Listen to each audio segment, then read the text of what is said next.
kami tim pemulihan sahabat LGBT, dan saat ini saya akan memperkenalkan kedua storyteller. Jadi kami menyebutnya storyteller, bukan hanya sekedar pembicara, karena mereka menceritakan cerita, di mana mereka akan menceritakan, yaitu yang pertama Dr. Kasan, sudah beberapa kali bagi teman-teman di sahabat pemulihan. Dia adalah seorang dokter dan juga banyak bergerak di bidang estetika sebenarnya.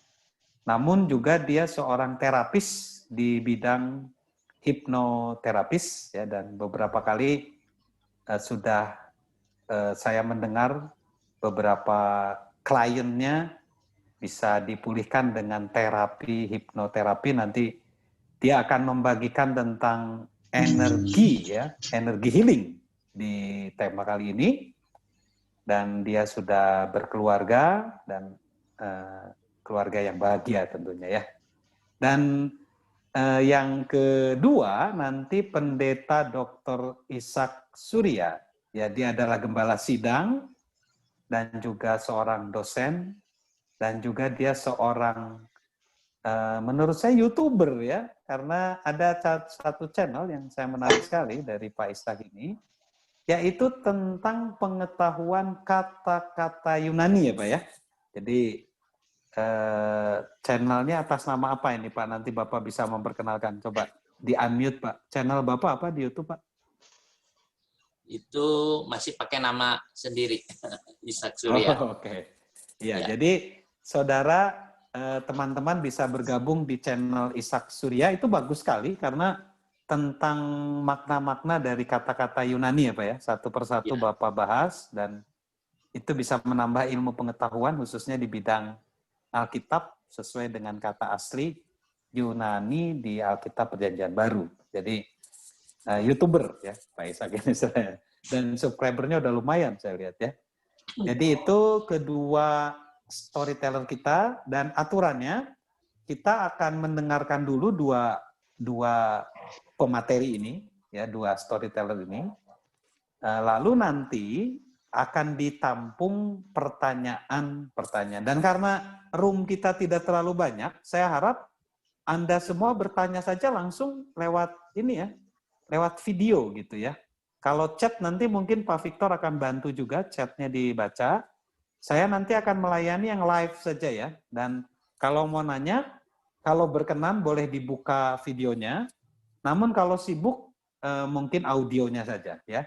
Supaya sensasi Zoom meetingnya bisa nyata ya, karena Zoom meeting ini sebenarnya antara audio dan visual kalau bisa nyala ya, sehingga bisa lebih apa, ada touch ya, ada sentuhan media sosial. Oke, tidak berlama-lama, sesi yang pertama saya berikan waktu kepada Pak Kasan, dan semua ketika pemateri berbicara, storyteller berbicara akan di-unmute, semuanya mohon di-mute ya untuk mic-nya, dan kalau tidak saya sebagai host akan memute. Nah, Anda semua minta maaf, tapi nanti kalau sesi tanya jawab atau storyteller pemateri pengen pengen ada interaksi, bisa di-unmute ya. Oke, begitu. Selamat menikmati dan silakan kepada Dr. Kasan, waktu untuk Anda. Terima kasih Pak Sorsan. Selamat malam semua nih sahabat-sahabat. Saya bawakan sih cerita, memang awal tadi cerita energy healing.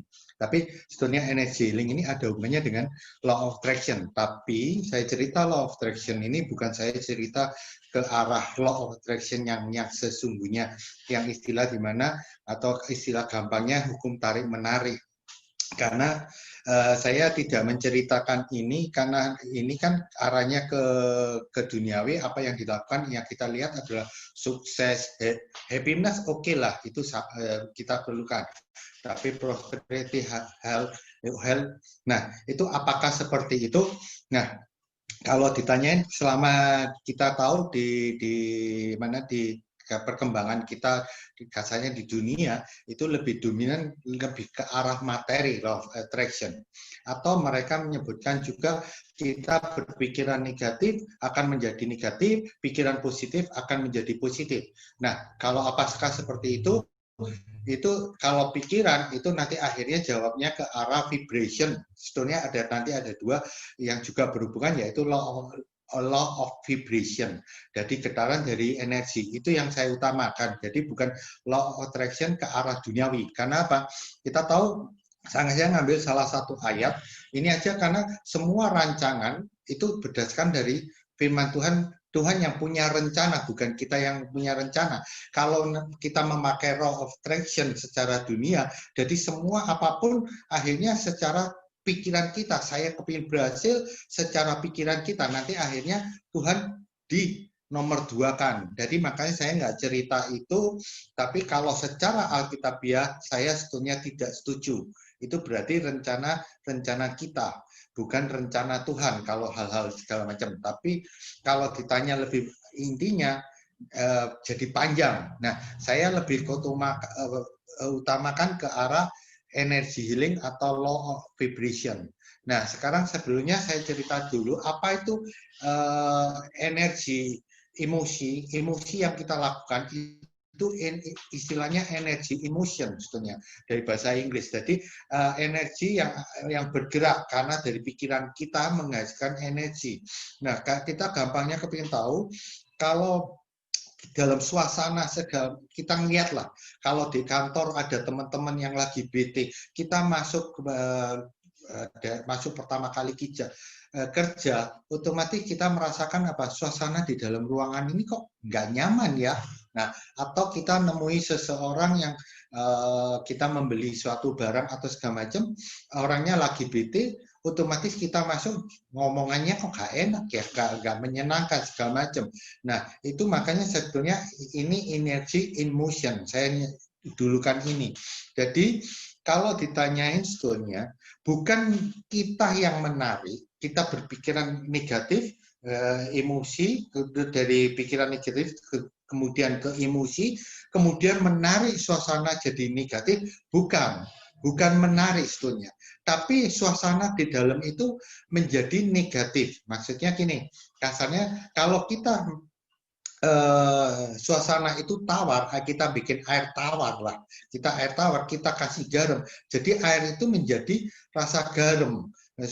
Itu sama kalau kita masuk suasana yang netral, kemudian kita masuk, sebetulnya perasaan kita yang bikin sebetulnya yang menjadi negatif. Suasana itu sesuai dengan perasaan hati kita.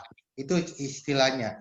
Jadi saya energi ini pun berpengaruh karena saya cerita dalam kehidupan sehari-hari, dalam pelayanan segala macam. Makanya kalau kita melayani atau kita lagi konseling orang segala macam atau kita ke anak, makanya suasana dari pikiran kita atau dari hati kita itu mempengaruhi. Nah, ini ceritanya, makanya ada namanya terus akhirnya energy healing. Kenapa saya bilang energy healing? Karena ada dua, kalau menurut David Hodgkin, ini dari pengetahuan, dari energy healing, dia melakukan ada dua, yaitu apa? Ini, sebetulnya antara force dan power. Yang force itu yang bawah, yang negatif-negatif semua. Yang power itu yang membuat kita menjadi cerah. Itu energi healing yang dari kita. Nah, kalau ditanyain, sebetulnya kemarin teman saya dari kedokterannya ada nggak? Ada. Kalau kita melakukan energi yang force, yang kita emosi kita lihat bangga, marah, segala macam, sampai yang paling terakhir itu rasa malu, itu membuat hormon yang keluar dalam diri kita itu kortisol, yang membuat kita menjadi stres. Nah, otomatis salah satunya kita lihat jantung kita bergeraknya lebih cepat. Nah, sedangkan kalau power yang dimana isinya lebih positif ke arah pencerahan segala macam, itu energi kita berupa apa? Itu mereka memberikan suatu kebahagiaan. Otomatis ada energi hormon endorfin yang membuat kita menjadi nyaman, ada oksitosin itu merasa bahagia, itu cinta, itu hormon oksitosin.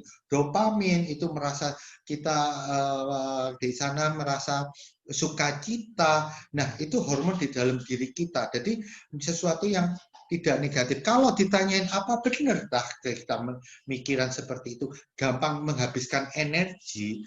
Nah, benar, ini ceritanya di dalam tubuh kita, emosi itu menarik energi kita sehingga kita menjadi capek, kasarnya gitu. Saya kasih gampang contohnya itu kalau kita perjalanan, misal kalau di Malang atau di Surabaya, Jakarta ya lagi sibuk-sibuknya. Kita cuma di dalam mobil aja, ya kan? Nah, tapi kita itu merasa capek, gitu. Badan kita itu rasa capek. Kayak Malang Surabaya, karena saya tinggal di Malang Surabaya, padahal cuma di perjalanan PP itu badan kita itu capek. Karena apa? Pasti kita kepikir, mikir segala macam harus ngapain. Itu menghabiskan energi kita yang di dalam diri kita. Jadi ceritanya force ini yang semua rasa malu, rasa bersalah itu menghabiskan energi kita yang di dalam tubuh kita. Otomatis kalau energi kita habis, otomatis ya kita tidak ada semangat. Itu saya kasih contohnya seperti itu. Nah, makanya kalau ditanya otomatis semua yang paling bawah itu adalah energi rasa malu. Itu paling rendah sendiri rasa malu ini. Kenapa? Itu sebetulnya kalau di bawah rasa malu ada nggak? Ada. Apa itu? Kematian sebetulnya.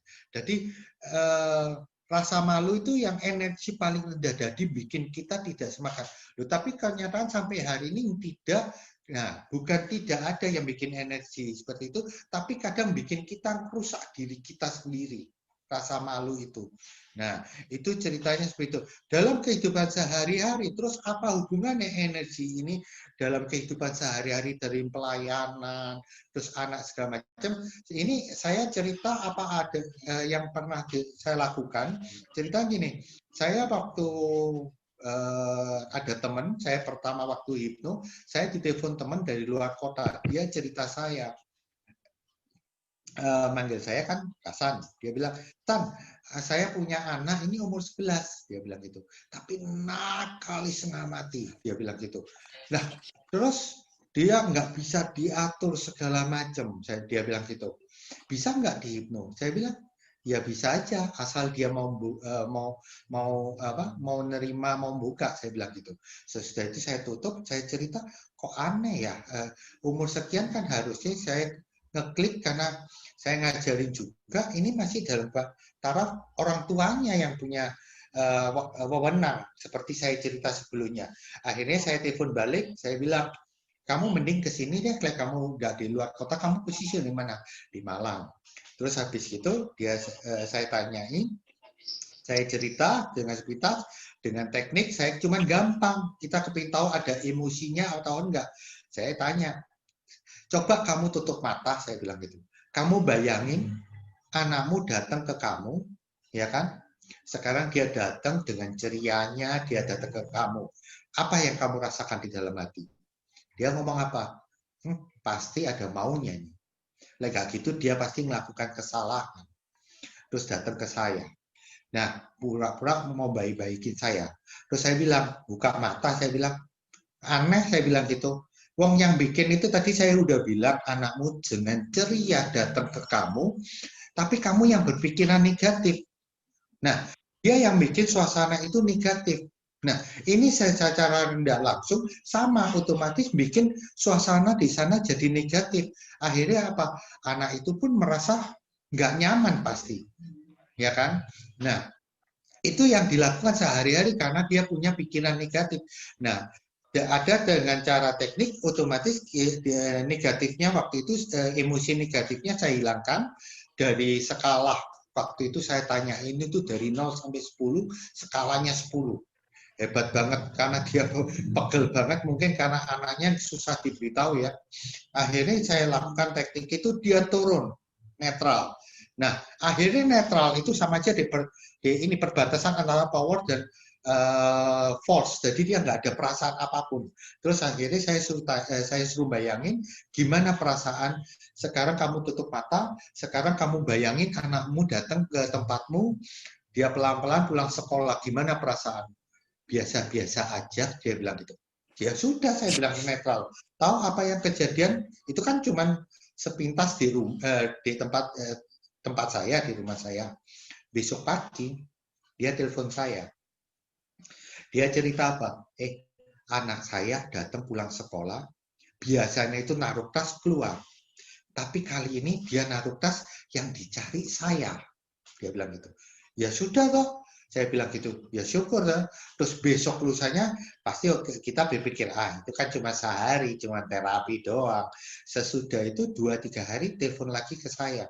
Kamu tahu, sekarang anak saya kalau malam minta mainan sama saya. Di kamar saya nonton bareng, cerita-cerita sama saya. Syukur toh, saya bilang gitu. Karena apa? Karena kamu berpikiran positif, saya bilang gitu. Nah, yang dilakukan lagi, bisa nggak dari positif kita jadi negatif sehingga mempengaruhi suasana? Bisa. Waktu itu dia cerita, ini udah lewat 1 bulan. Dia cerita, telepon saya. Dia teleponnya, waduh gimana nih, anak saya nggak taunya nyuri uang di toko, kan dia jual meracang itu jual kayak supermarket gitu kan, dia nyuri. Terus saya bilang, dia mulai marah lagi kan, saya tanya, udah mangkelnya udah mulai muncul lagi, saya tanya, kapan mencurinya, saya bilang gitu. Ya kira-kira waktu kamu datang ke tempat saya atau sebelumnya? Sebelumnya. Nah, sebelumnya ngapain? Itu kan kamu udah waktu itu kamu marah, tapi sekarang posisimu, energimu udah positif semua. Nah, kalau kamu marah lagi, otomatis anakmu pasti nolak. Kalau kamu melakukan seperti itu, ya sudah, masa lalu biar masa lalu, masa sekarang biar masa sekarang. Saya bilang gitu. Yang penting kamu udah hubungan. Saya bilang gitu. Nah, akhirnya ya udah sampai detik ini. Nah, ini udah berapa tahun? Udah hampir 3 tahun. Dia hubungan sama anaknya tidak ada masalah. Nah, saya cerita, kalau kita punya energi negatif, otomatis pertanyaan itu sama kayak kita mainan magnet, ya kan? Kalau magnet, negatif ketemu negatif, pasti dia nolak, ya kan?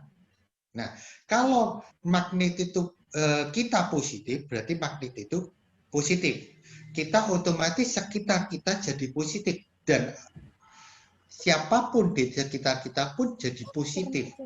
Nah, kalau kita suruh ngubah orang lain jadi positif, itu tidak mungkin. Makanya saya bilang, kitalah yang jadi positif, baru orang lain yang ngikutin kita karena ngikutin suasana hati kita.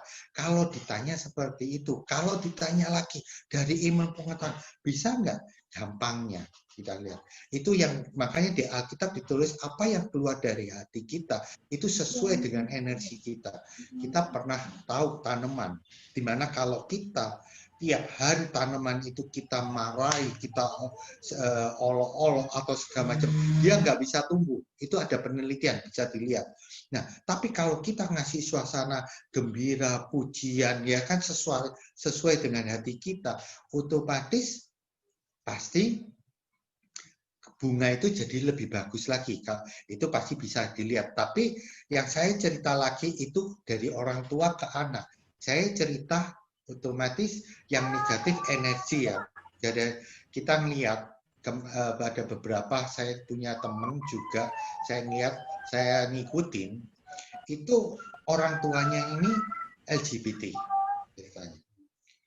Dan dia menarik anak, bukan punya anak, nggak mungkin LGBT punya anak, tapi dia adopsi anak. Anak ini dia adopsi laki, dia LGBT-nya saya terangkan, saya buka, dia homo, dia punya pasangan homo, terus dia narik adopsi anak laki, dia bilang udah diajarin, tahu apa yang terjadi di anak ini? Arahnya sama seperti aura yang ada di rumah itu. Jadi anak ini pun cenderung sudah ke arah homo. Itu bukan satu. ada saya nangani, udah ada sampai hari ini karena dari tim saya kita memang fokus ke LGBT, akhirnya saya pun meneliti, itu saya dapat sudah 4. Seolah-olah seperti itu dari LGBT, yang lesbi, yang homo, yang bisex, semuanya seperti itu dan anaknya mulai dari kecil. Yang ini sudah sekitar udah umur 26, dia udah ngarah ke sana. Tapi yang umur masih kecil, maksudnya 12 ke bawah, itu sudah berani cerita ke orang tuanya kalau dia tidak suka. Misalnya tidak suka ke laki-laki. Ini kita udah pernah bahas sebelumnya. Itu ceritanya seperti itu. Kalau dalam keluarga, kalau dalam pelayanan, saya pernah ada teman saya cerita. Waktu itu saya didatangi teman saya karena dia merasa sesuatu yang aneh, karena dari segi ini ada anak kesurupan, perempuan masih umur 25, kurang lebih 25 waktu itu, dan merasa kesurupan. Ada 3 hamba Tuhan datang, itu dipegangnya hamba Tuhan itu besar, laki kan, udah pasti tinggi, karena teman saya itu 170, dan saya dulu ya 180 sih, tapi musim bonsai akhirnya saya di bonsai jadi 160. Nah, ini sekedar joke aja. Jadi teman saya kemarin itu tinggi-tinggi, dia cerita, itu megangi anak ini, perempuan, itu dia berontak, 3 orang ini jatuh semua. Dia marah segala macam anak ini. Kemudian diteleponlah si teman saya ini, si A ini, telepon datang. Terus habis itu dia datang, anak ini ngikut sama dia, nurut, disuruh apa-apa, tidak ada marah sama sekali. Didatang itu ya diem, cuma diem. Terus dia tanya sama saya, kenapa kok bisa beda antara saya sama-sama hamba Tuhan? Kan kita melayani, dia bilang. Saya cuma sayang satu. Apa yang kamu rasakan waktu pertama kali datang ke anak itu? Perasaan apa yang muncul di dalam hatimu? Kasihan. Nah, lihat. Ya itu yang saya bilang, itu yang dari kamu merasa kasih yang muncul. Sedangkan temanmu mungkin perkiraan saya, wah ini pasti setan, harus saya tengking, harus saya lawan segala macam. Akhirnya apa? Negatif ya ketemu negatif, ya kan? Dia marah tambah marah, karena apa? Nganggap saya diusir, dia ngelawan semuanya. Nah, itu pun energinya begitu hebat. Teman saya cerita apa yang terjadi tahu. Itu lampu bisa mati sendiri karena ada energi. Kalau ditanya mungkin bisa lah, karena kita itu tetap anak energi semuanya. Saya ingatkan garpu tala. Kita dari ting garpu tala di tempat lain bisa mengeluarkan suara. Listrik di atas, kita di bawah, mengeluarkan apa? Energi listrik semua. Jadi semua di alam itu ada energi. Tinggal kita ngikutin yang mana. Makanya dia ngikutin kasih, otomatis sesuai dengan yang pencerahan di atas ini levelnya David Hodgkin. Itu dia dapat. Sedangkan saya bilang, 3 temanmu, dia ngelawan karena dia merasa ini harus diusir. Saya bilang, akibatnya seperti itu. Nah, maka saya bilang, kelihatannya simple, apa yang ada di dalam hati kita, itu mengeluarkan energi. Jadi emosi, dari pikiran kita marah, menuju itu otomatis jadi emosi di dalam perasaan kita, itu ada energinya ke sekitar kita. Nah, ini yang hebatnya lagi, David Hodgkin ini menyebutkan, saya cerita, dia bilang, yang paling atas pencerahan itu yang sampai 1000, karena David Hodgkin ini kalau nggak salah ateis, tapi dia ngakui, Tuhan Yesus dia yang punya pencerahan, yang punya energi itu 1000. Kenapa? Karena saya lihat, yang ngikutin, karena dia punya sukacita, dia melayani segala macam, punya kasih. Jadi energi yang dia sampaikan itu positif banget, 1000. Jadi ke badan kita otomatis jadi, kalau kita bisa sampai 1000 sih oke. Tapi kenyataan ada yang menyebutkan di dalam David Hodgkin ini, dia menyebutkan apa yang bikin saya kaget. Kita lihat dulu waktu Yesus itu satu-satunya yang punya 1000. Apa yang terjadi? Dia meneliti. Pada abad kedua, setelah itu, level ajaran rohani ini mulai menurun jadi 930. ya kan? Terus abad ke-6 dia mulai turun lagi jadi 540. Abad ke-11 mulai turun jadi cuma 498 energi yang kita layani. Salah, saya bilang tidak. Karena apa? Kalau mengikuti sahabat-sahabat semua yang ngikuti Zoom kita sebelumnya, karena kita sekarang itu kebanyakan sebagai manusia Kristen, bukan manusia Kristen yang rohani. Cuman embel-embelnya Kristen. Jadi ke gereja cuman satu kewajiban. Ikut Tuhan cuman asal kenal doang, bukan dengan intim. Nah, tapi yang bikin kita suka, ya, kalau dari David Hodkin, kita nomor 1 rata-rata 498, ya kan? Dari agama yang lainnya, jangan takut. Agama lainnya juga sama. Agama menurut dia ya, menurut David Hodkin, dia ngambil ada level yang paling rendah untuk yang untuk Buddha itu kata 405. Untuk Hindu itu yang paling rendah 309. Ya. Untuk Yahudi itu masih agak tinggi 550 katanya, ya kan? Tapi yang paling atasnya rendah 605. Nah, tetangga kita yang sering didahulukan, saya minta maaf kalau ini saya ngikuti David Hodkin, dia kalibrasinya energinya turun jadi 90 atau 130. Ya, persepsi sendiri kenapa energi apa yang 190 berarti di paling bawah yang itu, yang di daerah yang force itu. Jadi energi ini kelihatannya simpel, apa yang kita pikirkan, tidak mungkin mempengaruhi yang lain. Apa yang kita pikirkan itu akhirnya jadi emosi. Ingat, emosi adalah energy in motion. Otomatis mempengaruhi sekitarnya dan merusak diri kita. Kita lihat apa yang kita tahu, lihat rasa malu 20. Saya cerita, ini sekarang saya cerita ke levelnya. 20, bener nggak? Kita selalu sampai hari ini yang saya tahu itu level paling rendah 20 itu saya ngikuti nanti mungkin Pak Ishak yang meneruskan ya kasih berapa tinggi. Setahu saya kita marah, kita iri hati, kita balas-balas dendam segala macam itu karena level kita malu. Inti dari semua itu paling bawah kita mempertahankan. Kasarnya gini. Kalau kita tahu kita mau mati, kita berusaha supaya tidak mati. Ya kan? Sama, level malu. Supaya kita mempertahankan, supaya kita tidak malu. Otomatis yang dilakukan itu. Nah, yang dilakukan apa? Otomatis kita nutupi malu kita. Itu yang terutama. Nah, otomatis dari malu kita yang mempertahankan, otomatis kita rusak, yaitu kita apa? Kita karena malu, kita akhirnya balas dendam. Kita dimarahi misalnya sesama pasangan. Kenapa kita dimarahi pasangan? Karena kita merasa benar. Kita malu kalau merasa salah. Anak-anak dimarahi orang tua karena saya merasa pintar.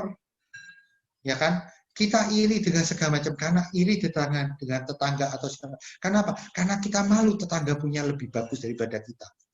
Nah, itu kelihatannya rasa malu. Memang saya lihat itu yang utama. Tapi kalau kita bisa menghadapkan semua ke atas, mengikuti firman Tuhan, itu alangkah lebih baiknya. Kalau ditanyain lagi berikutnya, apakah benar? Ya, nggak bisa dinaik. Nah, ini kan kita lihat energi yang berani, bangga, marah, itu turun, levelnya turun ke bawah. Apa kita lakukan prosesnya paling gampang, lihat bangga. Ini bisa kita lihatlah di YouTube segala macam banyak. Tapi kalau level yang kita level energi kita semakin kita melayani, semakin kita ikut Tuhan, kita bersyukur segala macam, otomatis level kita jadi lebih tinggi. Akhirnya otomatis ke badan kita tahu ada hormon-hormonnya tadi. Kalau ditanyain lagi, maka ini jawabannya. Ini kan salah satu saya cuma ngambil jagalah hatimu dalam segala. Dari situlah terpancarlah kehidupan.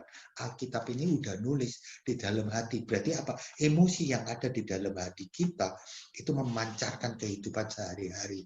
Nah, yang kedua saya ceritakan. Kita tahu selalu tadi bilang di dalam kita sebagai orang Kristen kita adalah terang. Saya cuma ngambil nanti diceritakan kita adalah terang dan garam dunia. terang apa? Otomatis seperti gambar ini, kalau kita di dalam rumah, semua ini bete, kita jadi terang. Di dalam rumah, semua ini tawar, tidak ada reaksi apa-apa, kita jadi garam supaya ada rasanya.